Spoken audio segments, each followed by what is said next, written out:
Desa Pengotan, gudang budaya dan tradisi yang tersembunyi di Kecamatan Bangli. Memiliki banyak budaya dan tradisi menjadi kebanggaan Desa Pengotan. Keaslian budaya Bali yang masih terjaga dan hidup dalam setiap denyut nadi masyarakatnya menjadi ciri khas desa ini. Temukan keindahan tradisi dan budaya yang kaya akan kearifan lokal hanya di Desa Pengotan.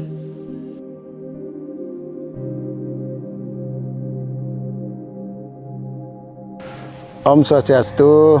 Jadi kami dari Prajuru Desa Adat Pengotan ingin menyampaikan beberapa hal terkait dengan budaya-budaya yang ada di desa kami.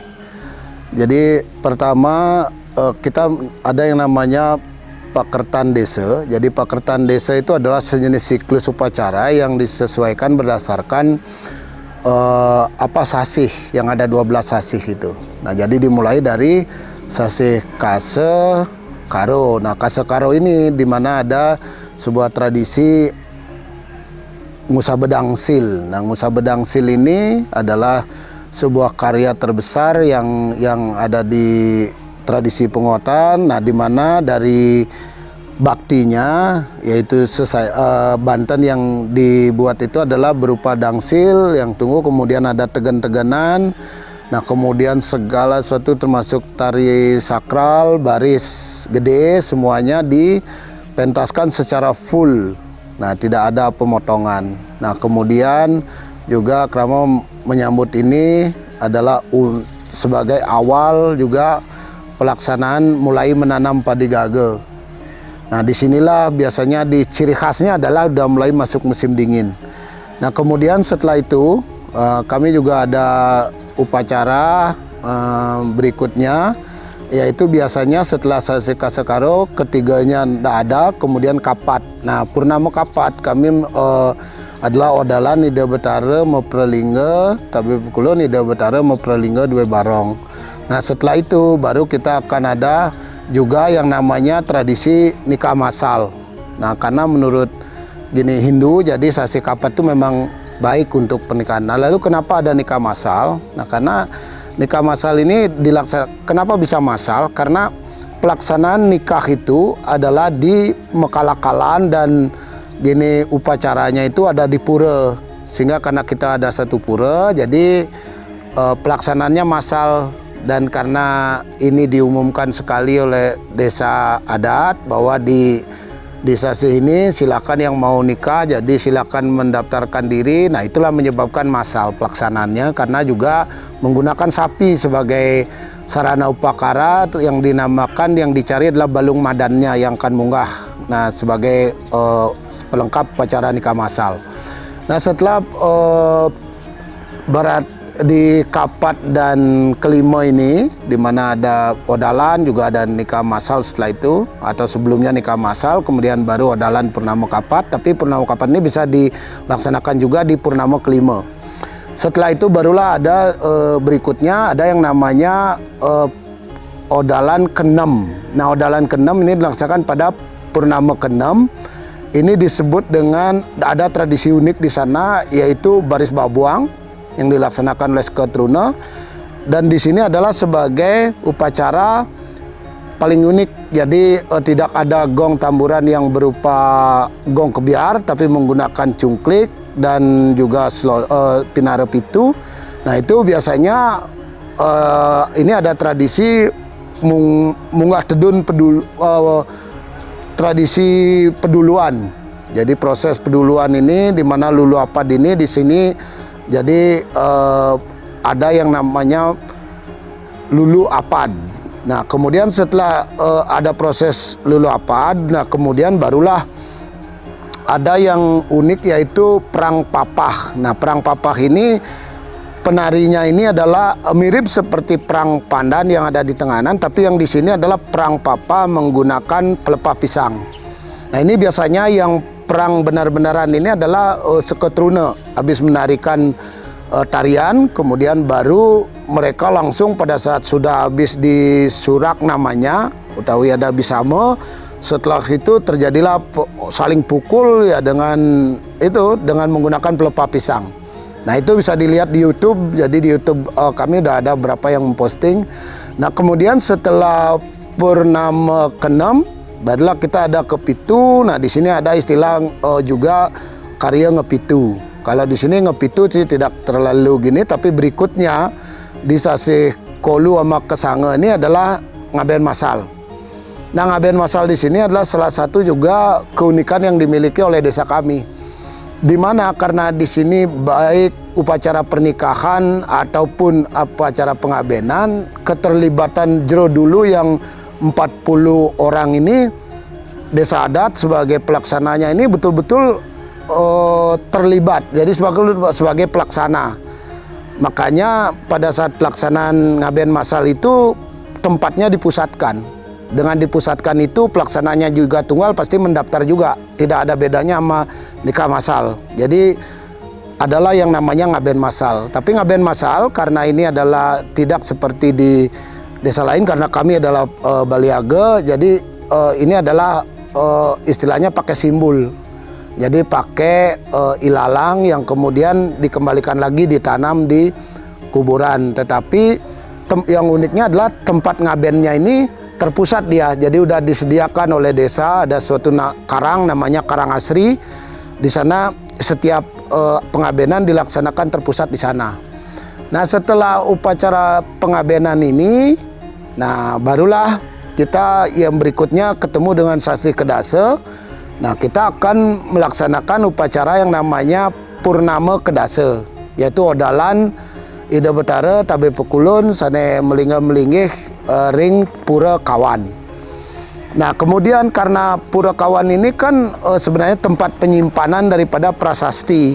Nah prasasti Tembagawase yang mensejarahkan pengotan yang telah dibaca oleh dari arkeolog dari museum yang dulu penerjemahnya adalah Dr. Goris. Nah jadi di sana ini disakralkan sekali di Pura Kawan. Nah, tapi pada saat sasi purnama kedase, piodalannya diupacarai di sini di Pura Desa. Jadi di Kependak, melinggih di Paruman Agung. Nah, kemudian baru diaturkan sebuah piodalan. Nah, itu di kedase. Kemudian di sasi Jeste Sade ini dah mulai tidak ada kegiatan. Nah, termasuk di sisi lain kami juga ada tradisi-tradisi yang memang ada hubungannya sama kegiatan di pertaniannya. Kalau yang berbicara zaman dulu bahwa ada sebuah tradisi namanya, tapi sekarang karena sapinya udah tidak ada yang besar-besar, ada juga tradisi yang namanya ngarong. Nah ngarong ini adalah metekap menggunakan sapi dengan keroncongan besar. Jadi keroncongan besarnya masih ada. Nah tetapi karena lahannya sudah tidak seperti dulu nanam padi sampai 1 hektar gitu, karena sudah akibat daripada kemajuan pertanian, jadi sudah ada horti, jadi udah dicampur-campur, ada jeruk juga. Nah itu jadi lahan untuk menanam padi gaga itu lagi sedikit, sehingga tidak memerlukan membajak sampai seperti zaman dulu. Kalau zaman dulu itu saling bantu, maka ngarong itu menjadi tradisi yang luar biasa.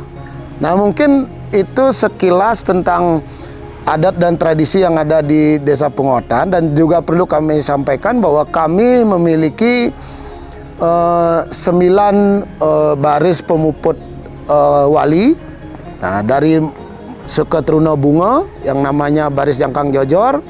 Nah kemudian juga ada yang sudah mekrama. Nah dia menarikan baris beberapa jenis, baik itu yang namanya baris Presi, Dadap, kemudian Perancak, Blongsong, kemudian ada juga Juntal, kemudian ada juga yang namanya Bajra, dan terakhir ada yang namanya Rejang Truna, Rejang De. Nah ini juga rejangnya memang rejang tradisi yang memang dari dulu. Dan ada juga lagi satu rejang itu rejang jero-jero istri peduluan. Nah ini juga ada, tetapi tidak selalu dipentaskan dalam setiap odalan. Nah jadi kami salah satu desa Baliage yang memang masih kuat menjaga adat dan tradisi kami, dan untuk kedepannya Tiang Kira juga pastinya kami bersama-sama krame karena kami memang punya kekayaan ini saja dan tempat untuk bersyukur ke hadapan Ida Sang Hyang Widi Wasa melalui aktivitas ini. Ya ini yang kami yakini, ini yang kami jalankan, dan Astungkara dengan angka prasasti di Desa Penguatan ini yang berangkat di bawah tahun 1300 sebelum Masehi, berarti dari pura kawitan yang ada waktu kita masih di lereng Gunung Abang sampai sekarang tradisinya masih utuh berjalan. Nah ini yang betul-betul menjadi juga kebanggaan bagi kami generasi penerusnya, dan sekarang kami punya tanggung jawab bahwa ke depan generasi penerus daripada desa ini juga harus mampu kami mengestafetkan apa yang kami terima dari leluhur. Nah mungkin itu yang menjadi penyampaian tentang adat dan tradisi yang ada di desa adat kami di sini di Penguatan. Nah demikian, dan sekiranya nanti ada yang berkeinginan untuk melihat atau mencoba mengetahui lebih dalam tentang adat dan tradisi di Penguatan, pastinya walaupun bersifat kepariwisataan, kami sudah punya prinsip, kami tidak ada untuk pariwisata, tetapi adalah kami melakukan aktivitas sesuai dengan keyakinan kami, dan kalau memang pariwisata ternyata berkeinginan juga mengetahui, kami terbuka. Tetapi kami tidak pernah mau menampilkan sesuatu sebenarnya bukan waktunya, tetapi hanya untuk pariwisata. Jadi pariwisatanya lah yang harus menyesuaikan dengan jadwal saat kami beraktivitas. Kalau itu menjadi sebuah konsumsi pariwisata, welcome, nggak ada masalah. Yang penting tidak terganggu kegiatan kami. Tetapi prinsip kami tidak akan melaksanakan kegiatan untuk memenuhi permintaan pariwisata. Dalam hal ini misalkan kami contoh konkretkan, jadi misalkan bukan sasih nikah atau kawin masal atau ngaben masal, justru karena ada tamu kami harus ada gitu. Nah itu yang kami nggak bisa, mohon maaf. Jadi intinya kami terus melestarikan ini, dan kalau ternyata menjadi daya tarik wisata, ya alangkah bagusnya lagi kami tetap akan bisa memberikan kenyamanan buat tamu-tamu yang akan berkunjung melihat daripada apa tradisi yang kami lakukan. Mungkin itu saja yang bisa kami sampaikan pada hari ini. Mungkin kurang lebihnya kami mohon maaf. Pada intinya nanti lebih baik melihat langsung, dan nantinya pasti akan lebih paham. Mungkin demikian yang bisa kami sampaikan. Matur suksma.